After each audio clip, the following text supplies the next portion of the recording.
Good afternoon, students. Today we are discussing about the activity number 14. This activity is based on the use of medicines and lifestyle. Which kind of medicines we are use in day-to-day life, that can be discussed in this activity. Reference this activity from 8th standard textbook, chapter number 2, that is a health and disease. What are the learning outcomes coming from this activity? First, to understand the phenomena that occur due to harmful organisms based on characteristics, structure and function. And second, explain the side effect of misuse of medicines on the human body. The medicines are useful against various diseases, but if we are taking the medicines without prescription of doctor, then that medicines should be harmful or that can cause the side effects to our body. Let's take a look about that. Misuse of medicines. Sometimes some people take medicines without a prescription from a doctor. That occurs the overdose of medicine and affect the body. डॉक्टरांनी चिठ्ठी दिलेली असते आपल्याला आणि त्या चिठ्ठीतलीच medicines आपण घ्यायची आहेत. आपण कधी कधी काय करतो, आपल्याला थोडंसं बरं वाटत नसेल तर आपण डायरेक्ट मेडिकलमध्ये जातो आणि त्याला सांगतो की डोकं दुखतं आहे, पोट दुखतं आहे, ताप आला आहे, मला गोळी दे. आणि तो मेडिकलवालासुद्धा कधी कधी आपल्याला गोळी देतो. पण अशा पद्धतीने जर आपण मेडिसिन्स घेतली तर त्याचा ओव्हरडोस होण्याची शक्यता असते किंवा त्याचे जर काही साईड इफेक्ट्स असतील तर ते आपल्या बॉडीवरती इफेक्ट करतात. याच्यात एक्झाम्पल दिलं आहे बघा त्यांनी. Overdose of a painkiller may damage nervous system, excretory system and liver. कधी कधी काय होतं, तर पेन किलर आपल्याला डोकं दुखत असेल, पोट दुखत असेल तर मेडिकलवाला काय करतो, फक्त पेन किलर देतो. आणि ही जी पेन किलर आहे, that pain killer directly affect on our nervous system, our excretory system, that is our kidney and our liver also. तर या लिव्हरवरती, किडनीवरती आणि नर्वस सिस्टीमवरती म्हणजे ब्रेनवरती याचा परिणाम होऊ शकतो. Sometimes overdose of antibiotics may lead to the nausea, stomach ache, dysentery, rashes, white patches on the tongue.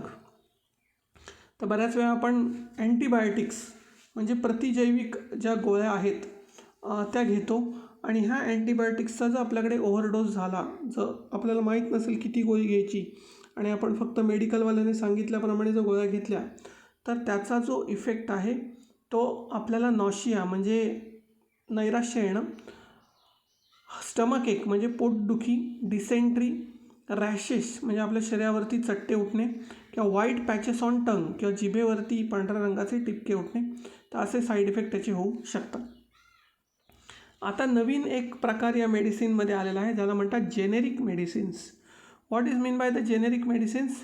Generic medicines are also called as general medicines that are manufactured and described without any patent. तर ही औषधं जी आहेत ही आपल्या दैनंदिन ज्या गोळ्या आहेत, for example क्रोसिनची गोळी आहे किंवा इतर काही गोळ्या आहेत, तर या गोळ्यांना एक पेटंट दिलेलं आहे. त्याच्यामधला मेडिकल कंटेंट जो आहे तो सेम असतो, पॅरासिटेमॉल असतो, पण त्या गोळीला एक पेटंट क्रोसिन हे नाव दिल्यामुळे त्याची किंमत वाढते.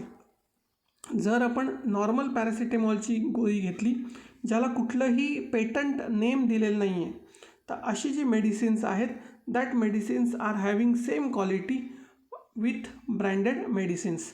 तर ब्रँडेड मेडिसिन्सची जी क्वालिटी आहे त्याच क्वालिटीची मेडिसिन्स आपल्याला अतिशय कमी किमतीत, निम्म्यापेक्षाही कमी किमतीत मिळू शकतात. त्यानंतर थर्ड आहे lifestyle and diseases.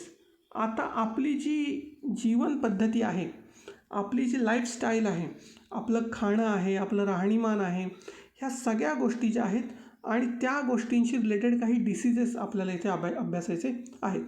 Nowadays because of changing lifestyle people are getting sick frequently. तर बदलत्या आपल्या जीवनशैलीमुळे, बैठं काम किंवा एक्सरसाइज रेग्युलरली न केल्यामुळे आपल्याला काही कॉमन डिसीजेस होतात, त्यामुळे आपण सारखे आजारी पडतो. टू अवॉइड दिस, आता हे अवॉइड करण्यासाठी आपल्याला काय करायचं आहे, फॉलो द राईट लाईफस्टाईल, आपल्याला योग्य पद्धतीची लाईफस्टाईल. आता आपण आपल्या रेग्युलर वर्किंगमध्ये बदल करू शकत नाही, पण आपण आपल्या दिवसाच्या वेळामध्ये काही वेळ जो आहे तो आपल्या लाईफस्टाईलला गुड लाईफस्टाईल बनवू शकतो. It must include sufficient sleep, सगळ्यात महत्त्वाची म्हणजे आपल्याला झोप जी आहे ती योग्य पद्धतीची मिळाली पाहिजे. सेकंडली अ बॅलन्स डाएट, सारखं बाहेरचं पिझ्झा बर्गर वडापाव हे न खाता आपण घरची चपाती भाजी वरण भात भाकरी कोशिंबीर सलाड या सगळ्या गोष्टी खायच्या आहेत, ज्याला आपण बॅलन्स डाएट असं म्हणतो. त्यानंतर योगासनं आहेत, जी योगासन आपण करू शकतो. प्राणायाम आहे त्याबरोबर आणि फिजिकल एक्सरसाइज. हल्ली लोक भरपूर मोठ्या प्रमाणावर फिजिकल एक्सरसाइजवरती भर देतात, ज्यामध्ये वॉकिंग येतं सायकलिंग येतं. तर असं जर आपण रेग्युलरली आपल्या डे टू डे लाईफमध्ये जर केलं तर आपले फ्रिक्वेंट सिकिंग जे आहे, वारंवार आजारी पडण्याचं प्रमाण आहे ते मोठ्या प्रमाणावर कमी होऊ शकतं, फार कमी ते येऊ शकतं. आणि लास्ट पॉईंट आहे आपल्या याच्यामधला वॅक्सिनेशन. आत्ता सगळे आपण बघतोय की लसीकरण फार जोरदार चालू आहे कोविड-19च्या अगेन्स्ट. तर vaccination is an important way to prevent infectious diseases. कुठलाही संसर्गजन्य आजार, उदाहरणार्थ कोविड-19, तर असा कोरोना व्हायरस हा जो आजार आहे हा टाळण्यासाठी वॅक्सिनेशन हा एक महत्त्वाचा मार्ग किंवा एक महत्त्वाचा पर्याय मानला जातो.